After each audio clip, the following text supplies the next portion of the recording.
On করতে পেরেছি।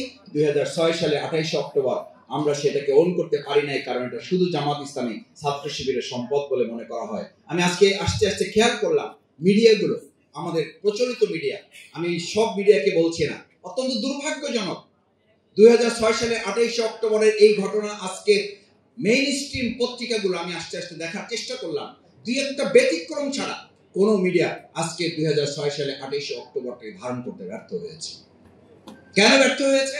ব্যর্থ হয়েছে এই জন্য যে শেখ হাসিনার সেদিনের রোগী বৈঠার এই অমানবিক নির্যাতনের চিত্র যদি বাংলাদেশের মানুষের কাছে তুলে ধরা যায়, তাহলে আর কোনোদিন ফেসিবাদ কায়েম হবে না। অথচ কেউ কেউ এখন মনে করেন আবার নতুন করে ফেসিবাদের হয়তো জন্ম তারা দিতে পারবেন।